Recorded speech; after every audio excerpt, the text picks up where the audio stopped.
بسم اللہ الرحمن الرحیم الحمد للہ وکفا وسلام علی عبادہ الذین اصطفی اما بعد اعوذ باللہ من الشیطان الرجیم بسم اللہ الرحمن الرحیم ویسألونک عن الروح قل الروح من امر ربی سبحان ربک رب العزة عما یصفون وسلام علی المرسلین والحمد للہ رب العالمین اللہم صلی علی سیدنا محمد وعلی آل سیدنا محمد وبارک وسلم اللہم صلی علی سیدنا محمد وعلی آل سیدنا محمد وبارک وسلم اللہم صلی علی سیدنا محمد وعلی آل سیدنا محمد وبارک وسلم۔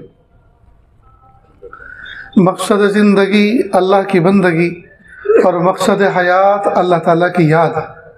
نہ ہم اپنی مرضی سے اس دنیا میں آئے اور نہ اپنی مرضی سے اس دنیا سے جائیں گے۔ اللہ تعالیٰ نے حکم فرمایا تو آ گئے اور اللہ تعالیٰ حکم فرمائیں گے تو چلے جائیں گے۔ جب نہ آنے میں ہماری مرضی کا کوئی دخل نہ جانے میں ہماری مرضی کا کوئی دخل، تو عقل مندی کا تقاضا یہ ہے بیچ کی جو زندگی ہے وہ بھی ہم اللہ کی مرضی کے مطابق گزاریں۔ آئی حیات آئے، قضا لے چلی چلے، اپنی خوشی سے آئے نہ اپنی خوشی چلے۔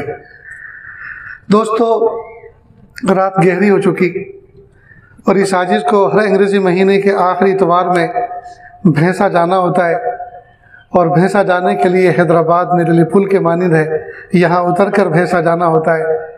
تو عام طور پر بھینسا جانے سے پہلے مغرب سے عشاء کے درمیان کسی مسجد میں کسی محلے کے اندر کچھ دین کی بات ہو جاتی ہے، لیکن آج کافی تاخیر ہو گئی اور بھینسا بھی کافی دور 3.5-4 گھنٹے کا راستہ ہے۔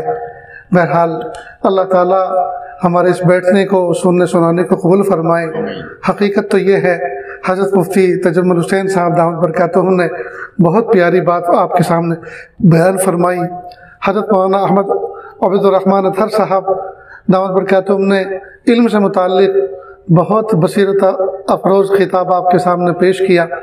اب حقیقت تو یہ ہے کہ اب میرے لیے کچھ کہنے کے لیے رہ نہیں گیا۔ ہونا تو یہ چاہیے کہ اب دعا کرا کے بات ختم کر دی جاتی، لیکن بڑوں کا حکم ہے تو چند باتیں آپ کے سامنے عرض کرتا ہوں، سنیں اور دل کے کانوں سے سنیں۔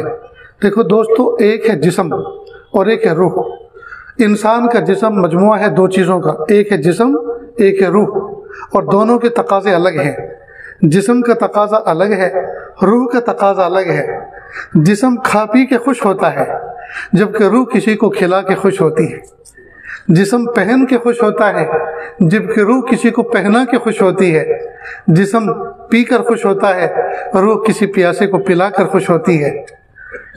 جسم لے کر خوش ہوتا ہے، روح کسی کو دے کے خوش ہوتی ہے۔ دونوں کے تقاضے الگ ہیں۔ لیکن عجیب بات یہ ہے کہ جسم کی پرورش کے لیے پوری زندگی گزر گئی، ساری محنتوں کا مرکز ہمارا جسم بنا ہوا ہے۔ صبح سے شام تک اور شام سے صبح تک جتنی محنتوں کا مرکز اور محور ہے وہ ہمارا جسم۔ اس لیے شہر حیدرآباد کا کوئی بازار ایسا نہیں ہوگا جس بازار کے جس دکان میں بھی دیکھو جسم کو راحت دینے والا سامان بھرا پڑا ہے، لیکن روح کو راحت دینے والا سامان شہر حیدرآباد کی کسی ایک دکان پہ بھی دستیاب نہیں ہے۔ ہونا تو یہ چاہیے تھا کہ روح پر محنت زیادہ ہوتی اور جسم اس کا ضمناً ہوتا، تابع ہوتا، لیکن معاملہ الٹا ہے کہ جسم کے اوپر محنت زیادہ ہو رہی ہے اور روح کو بالکل بھول چکے ہیں۔ یہ عاجز کہا کرتا ہے اس جسم کے اندر ایک زبان ہے، زبان کا ذائقہ اگر خراب ہو جائے تو شہر حیدرآباد کے بہترین ڈاکٹر سے رجوع کرتے ہیں، علاج لیتے ہیں، دوائی لیتے ہیں، کھاتے دیتے ہیں، شفا ہوئی تو ٹھیک، نہیں تو اگر اللہ نے مال پیسہ دیا ہے تو بمبئی تک جاتے ہیں، دلی تک جاتے ہیں زبان کا ذائقہ ٹھیک کرانے کے لیے۔ ان کی دوائی لیتے ہیں، شفا مل گئی تو ٹھیک، اور نہیں اور اللہ نے مال پیسہ دیا ہے تو لندن اور امریکہ تک کا سفر کرتے ہیں زبان کا ذائقہ ٹھیک کرانے کے لیے۔ ہائے دوستو، زبان کا ذائقہ خراب ہو جائے اس کو ٹھیک کرانے کے لیے در در کی ٹھوکریں کھاتے پھرتے ہیں۔ روح کا ذائقہ خراب ہوئے زمانہ گزر چکا اور آج تک ہمیں پتہ نہیں ہے روح کا بھی کوئی ذائقہ ہے۔ جب کھٹے آم کے اندر اللہ نے ٹیسٹ رکھا ہے اور زبان اس کا ٹیسٹ بتاتی ہے، کھٹے لیموں کے اندر، میٹھے آم کے اندر اللہ نے ذائقہ رکھا، کھٹے لیموں کے اندر اللہ نے ذائقہ رکھا، اور زبان جو جسم کا عضو ہے وہ ڈیٹیکٹ کر کے بتاتی ہے کہ اس کا ذائقہ یہ ہے، اور جب وہ ذائقہ خراب ہوتا ہے تو ہمیں زبان کے بیمار ہونے کا اندازہ ہوتا ہے۔ اللہ پاک نے قرآن پاک کے اندر بھی تو ٹیسٹ رکھا ہے، اللہ نے اپنے ذکر کے اندر بھی تو ٹیسٹ رکھا ہے، اللہ نے نماز کے اندر بھی تو ٹیسٹ رکھا ہے، لیکن ہمیں یہ ٹیسٹ آج تک آ کیوں نہیں رہا؟ جس رب نے کھٹے لیموں کے اندر ذائقہ رکھا، میٹھے آم کے اندر ذائقہ رکھا، کیا اس اللہ نے اپنے نام کے اندر ذائقہ نہیں رکھا؟ خدا کی قسم، اللہ کے نام میں اور اللہ کے کلام میں ذائقہ ہے، لیکن ہمیں آ اس لیے نہیں رہا کہ ہماری روح کا ذائقہ خراب ہو گیا ہے، اور آج تک ہمیں اس بات کا احساس نہیں ہے کہ ہماری روح کا ذائقہ خراب ہوئے زمانہ گزر چکا کہ یہ بھی کوئی بیماری ہے، اور یہ بیماری ہے تو پھر اس کا علاج کون کرتا ہے اور کہاں کرتا ہے اور کس طرح کرتا ہے؟ حضرت مولانا رشید احمد صاحب گنگوئی رحمۃ اللہ علیہ بہت بڑے اللہ کے ولی گزرے ہیں، دارالعلوم دیوبند کی شورا کے سرپرست تھے، آخری عمر میں تشریف لائے دیوبند، کافی بوڑھے تھے۔ چند نوجوان آئے، حضرت جمعہ کے دن نے کچھ بیان فرمائے، کہا بھائی آپ کی علماء کی بستی نگری ہے، آپ ان سے روزانہ باتیں سنتے رہتے ہیں، بیان سنتے ہیں، بات سنتے ہیں، اسی پہ عمل کرو، میں بوڑھا ہوں، میں کیا کروں گا؟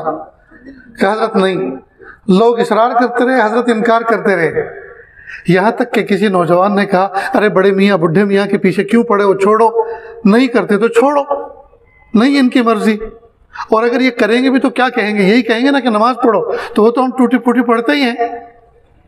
یہ بات کسی نے حضرت تک کہہ دی کہ حضرت آپ جو انکار کر رہے ہیں بیان نہ کرنے کے لیے، معلوم ہے لوگوں پہ کیا اثر پڑ رہا ہے؟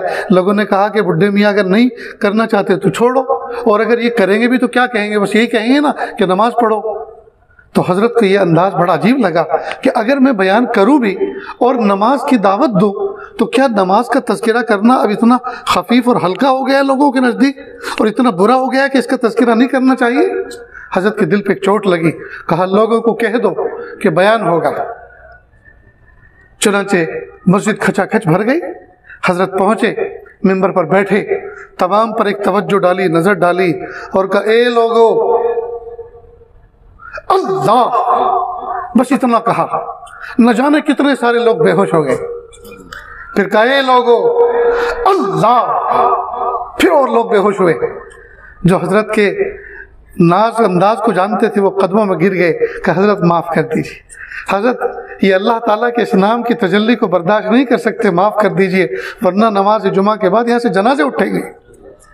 پھر فرمایا جس ذات کا تم نام نہیں سن سکتے، اگر اس کے احکام کو میں بیان کروں تو تم کیا سن سکو گے؟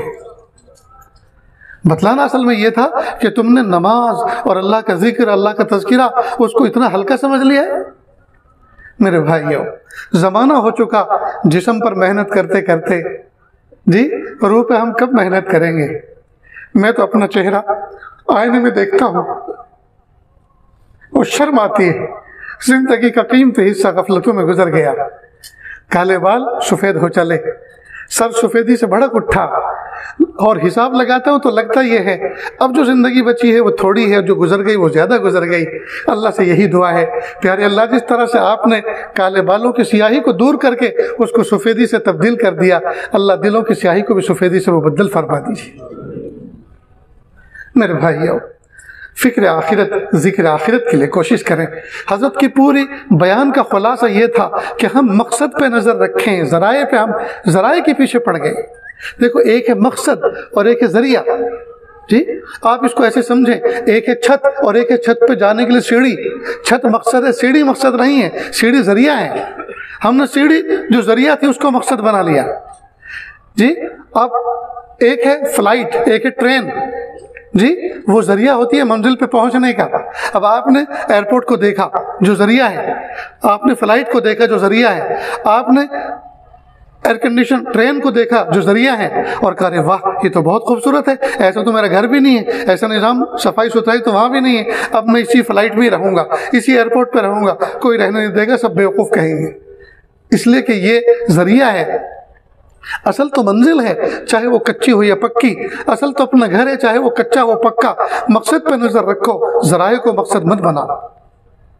دوستو ہم نے ذرائع کو مقصد بنا لیا. آج ہمارا حال یہ ہے پیسہ ہو چاہے جیسا ہو، حلال ہو حرام ہو، یہ ہمارا سلوگن بن گیا. پیسہ ہو چاہے جیسا ہو، حلال ہو یا حرام ہو. یاد رکھنا دوستو اللہ تعالیٰ نے مومن کی ترقی حلال میں رکھی ہے، حرام میں نہیں رکھی.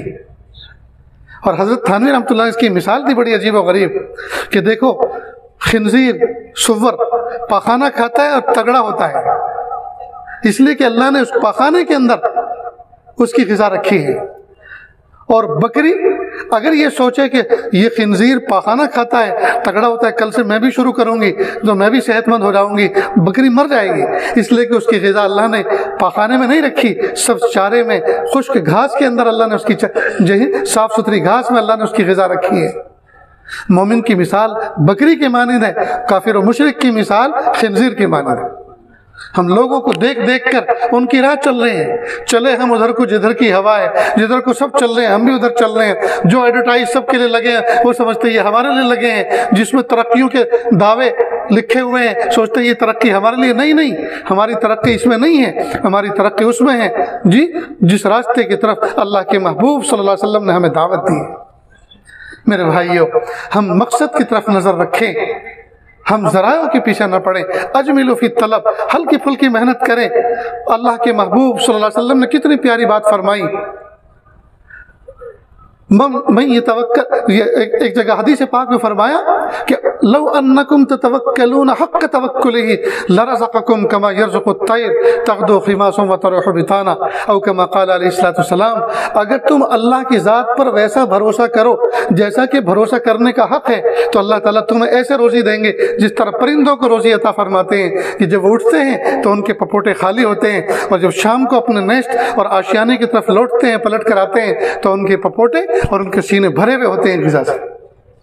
دوربین لگا کے بیٹھو، ٹیلیسکوپ لگا کے بیٹھو اور دیکھو یہ جو پرندے آشیانے سر شام واپس لوٹتے ہیں اپنے آشیانوں کی طرف، کیا ان کی چونچ میں ان کے پنجوں میں کوئی گیہوں کی بالی یا کوئی غذا کوئی اناج دبا ہوا ہے؟ کچھ نہیں ملے گا. وہ جانتے ہیں کہ کل کا رب حی و قیوم موجود ہے، وہ کل جب ہمیں صبح میں زندہ اٹھائے گا تو حی و قیوم وہ رازق رب موجود ہے، وہ کل پھر ہمیں رزق عطا فرمائے گا.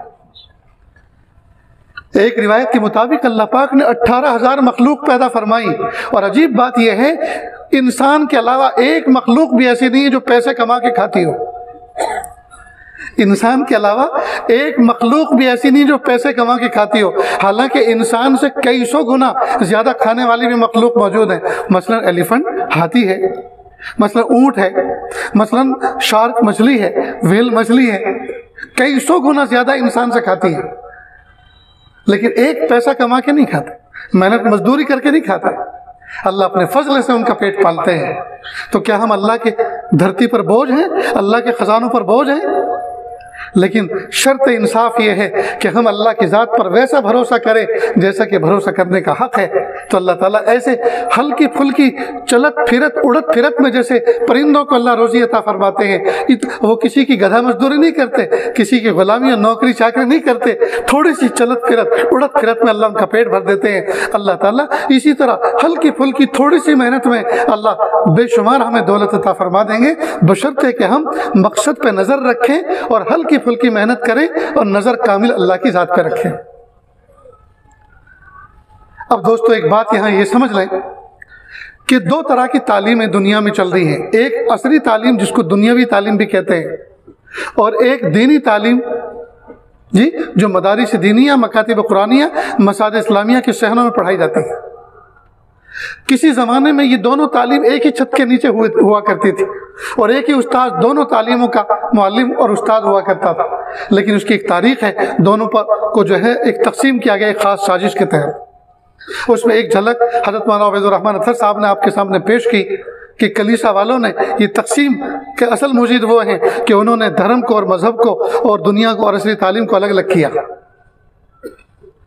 لیکن اتنی بات یاد رکھیں، جو عصری تعلیم ہے، دنیاوی تعلیم، وہ پڑھائی جاتی ہے کالج اور یونیورسٹیوں کے اندر، اور دینی تعلیم پڑھائی جاتی ہے مدارس اور مکاتب کے اندر، مساجد کے صحنوں کے اندر. جو اسکول اور کالج اور یونیورسٹیوں میں جو نالج اور دینی عصری تعلیم پڑھائی جاتی ہے، اس کا سلسلے نسب اگر دیکھا جائے، چیک کیا جائے، تو وہ لندن اور امریکہ پہ جا کے اینڈ ہو جاتا ہے. لیکن جو تعلیم دینی تعلیم کے نام پر مدارس، مکاتب اور مساجد کے صحنوں میں پڑھائی جاتی ہے، اس کے سلسلے نسب اگر چیک کیا جائے یہ محمد الرسول اللہ صلی اللہ علیہ وسلم کے قلب مبارک پر جا کے منتہا ہوتی ہے، ختم ہوتے ہیں، اس کا سلسلہ وہاں پہنچتا ہے۔ تو اسی سلسلے نسب سے اندازہ لگا لیجئے کہ کون عظیم ہے۔ لیکن عجیب بات ہے دوستو، کالج اور نالج کے پیچھے تو پڑے ہوئے ہیں، حالانکہ اس تعلیم کا مقصد صرف اور صرف جسم کو راحت پہنچانا ہے، اور جسم کی عمر بھی تھوڑی، لہٰذا اس تعلیم کا فائدہ بھی تھوڑا، اور روح یہ لامحدود ہے، روح لامحدود ہے، اور روح کو نفع پہنچانے والا علم جو ہے وہ دینی علم کہلاتا ہے، جو مدارس مکاتب میں پڑھایا جاتا ہے جی، اور اس کا فائدہ بھی لامحدود ہے، بلکہ دنیا میں بھی فائدہ پہنچاتا ہے، اور مرنے کے بعد ہمیشہ ہمیش کی جو زندگی ہوگی اس میں بھی فائدہ ہے۔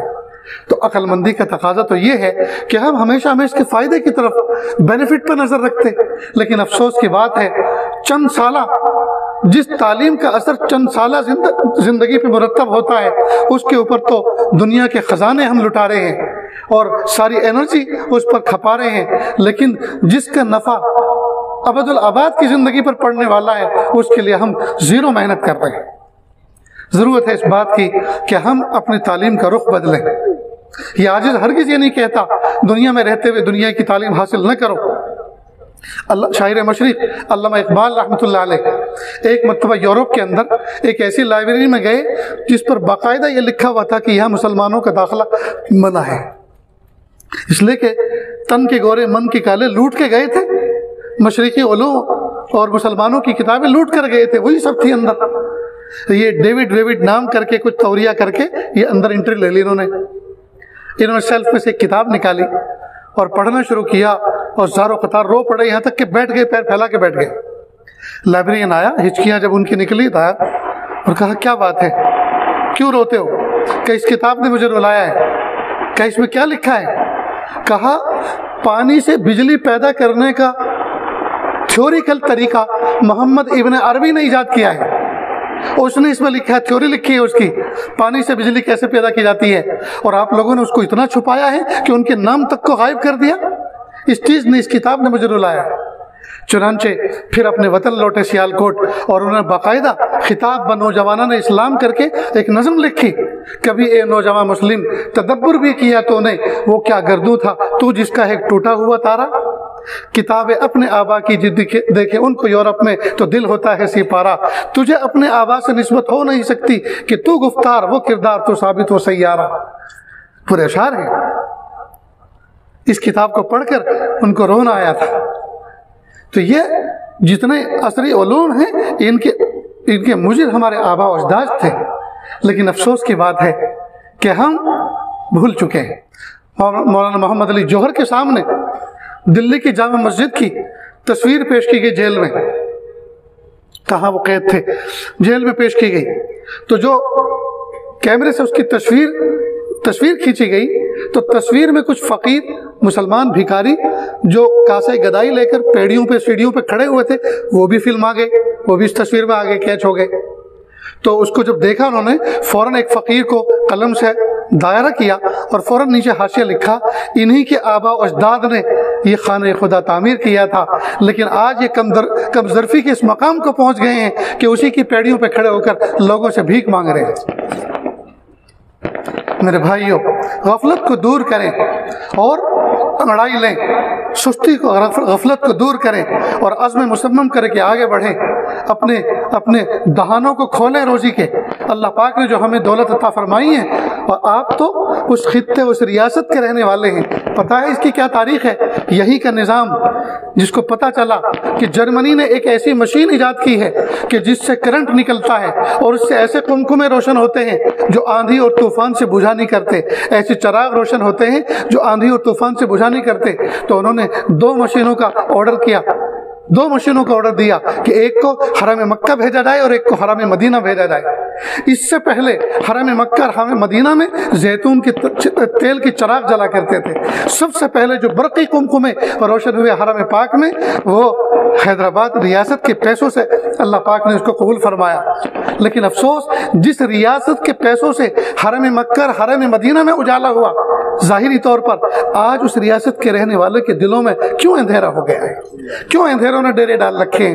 میرے بھائیوں، اپنے آباء و اجداد کی تاریخ کو دہراؤ۔ آپ لوگوں نے تو قیادت کی ہے، آپ کی ریاست نے تو مسلمانوں کی قیادت کی ہے۔ عرب کے وہ بدو جو دیہاتوں میں پڑے ہوئے تھے، ترس کھا کھا کے ان کو یہاں ٹھکانے دیے۔ آج بھی نہ جانے کتنے عرب حجاج کرام کے معلم میاں جان اور فلاں فلاں، یہ حیدرآباد کی ان کی پیدائش ہے، وہ اردو بولنے والے ہیں، اس لیے کہ یہاں سے پل بڑھ کر گئے ہیں۔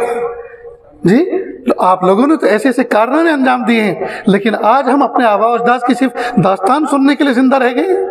آج ہم کمزرف ہو چکے ہیں، اس لیے اپنے پیسوں کا رخ موڑو، اپنی صلاحیتوں کا رخ موڑو۔ شادی خانوں پہ اتنے خرچ کیے جا رہے ہیں، کھانوں پہ اتنے خرچ کیے جا رہے ہیں، جی، اور جوڑے اور گھوڑوں پہ اتنے خرچ کیے جا رہے ہیں۔ خرچ کرنے کا یہ محل نہیں ہے۔ ہم کسی انسان کو انسان بنانے پہ خرچ کریں، اس کے دل کو روشن کرنے پہ خرچ کریں، اس کے ایجوکیشن اور تعلیم پر خرچ کریں، جی، مدارس اور مکاتب کے قیام پہ خرچ کریں۔ اللہ تعالیٰ سے دعا ہے کہ پیارے اللہ، آج آسمان کی چھت کے نیچے جس جگہ پہ بیٹھ کر ہم یہ باتیں کر رہے ہیں، اللہ بہت جلد ایسا انتظام فرمائے کہ جب ہم آسمان کی چھت کے نیچے ایک دوسری چھت کے نیچے بیٹھے ہوئے ہوں اور اللہ اللہ کر رہے ہوں، اللہ اس کے رسول کی باتوں کا تذکرہ کر رہے ہوں۔ میرے بھائیوں، آگے بڑھو، ہمت سے کام لو، کمزرفی کا شکار مت ہو، بزدلی کا شکار مت ہو، ڈرو مت۔ خدا کی قسم ہوگا وہی جو اللہ چاہتے ہیں، ہوگا وہی جو اللہ چاہتے ہیں۔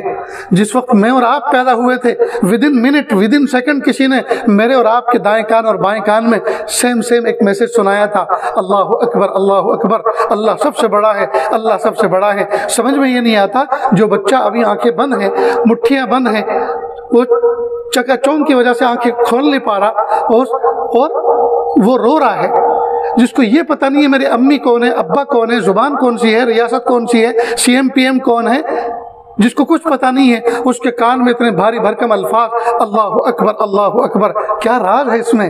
جی ہاں دوستو، راز ہے۔ اللہ کا کوئی حکم حکمت سے خالی نہیں ہے کہ اے میرے بندے، چھوٹا سا تو ابھی منا ہے، تیرے کان میں، دل اور دماغ میں وائس میسج بنا کر ہم ایک پیغام جمع دینا چاہتے ہیں کہ تو اس کو بھولنے نہ پائے، اور جیسے جیسے تو بڑا ہوگا اور روزانہ مسجد کے مؤذنوں کے ذریعے 5 وقت اس پیغام کا ریمائنڈر، جی، اور تمہیں یاد دہانی کا پیغام دیا جائے گا، اسی کو بار بار سنایا جائے گا، اللہ اکبر اللہ اکبر۔ اے سنو کہ اللہ سب سے بڑا ہے، اللہ سب سے بڑا ہے۔ ابھی تم چھوٹے ہو، تم آنکھ کھولو گے تو اس گھر کی چھت کو اونچا دیکھو گے، پھر باہر نکلو گے آسمان کی چھت کو بلند دیکھو گے، چمکتے دمکتے سورج کو بڑا دیکھو گے، آنگن میں بندھے ہوئے گھوڑے اور اونٹ اور بیل کو بڑا دیکھو گے۔ یہ سب چیزیں بڑی نہیں ہیں، تمہیں یہاں بڑی بڑی چیزوں سے سابقہ پڑے گا، لیکن خبردار، جب رات ہوگی تو رات کی تاریکی بڑی لگے گی، جب دن ہوگا تو دن کا اجالا بڑا لگے گا۔ خبردار، یہ سب بڑے نہیں ہیں۔ اللہ اکبر اللہ اکبر، اللہ سب سے بڑا ہے، اللہ سب سے بڑا ہے۔ جب تم اور بڑے ہوں گے، تمہیں کوئی دھمکی دے گا، تمہیں کوئی مٹانے کی بات کرے گا، تمہیں کوئی صفحہ ہستی سے ختم کرنے کی بات کرے گا، ان کی باتوں پہ توجہ مت دینا، پاگلوں کی اور جو ہے بیوقوف کی بڑ سمجھ لینا، بیوقوف کی بک سمجھ لینا، وہ سب بڑے نہیں ہیں، اللہ سب سے بڑا ہے۔ اللہ اکبر اللہ اکبر۔ اور دوسرا لفظ کیا فرمایا تھا؟ اشہد اللہ الہ الا اللہ۔ جب یہی بات ہے اللہ سب سے بڑا ہے، تو میں گواہی دیتا ہوں دل سے اس بات کی کہ وہی میرا معبود ہے، میں اسی کے سامنے سجدہ کروں گا، پھر اس کی مخلوق کے سامنے میں نمن نہیں کروں گا، میں اس کی مخلوق کے سامنے سجدے نہیں کروں گا، میں اس کی مخلوق کے سامنے نہیں جھکوں گا، جھکوں گا تو اسی رب کے سامنے جس کے سامنے ساری کائنات جھکتی ہے۔ اشہد اللہ الہ الا اللہ۔ جب میں نے اللہ کو بڑا مان لیا، اس کو اپنا معبود مان لیا، اب وہ جو کچھ کہے میں اس کو بھی مانوں گا کہ اشہد ان محمد رسول اللہ، محمد صلی اللہ علیہ وسلم اللہ کے میسنجر، اللہ کے پیغمبر ہیں اور آخری ہیں، لہٰذا میں ان کو بھی مانتا ہوں۔ پھر کیا کہا؟ اب جو اللہ کو بڑا مان لیا، معبود مان لیا اور نبی کی گواہی دے دی نبوت کی، اب یہ اللہ اس نبی کے ذریعے سے جو میسج اور پیغام دیں گے اس کو بھی مانوں گا، کیونکہ اسی نبی نے کہا، جی،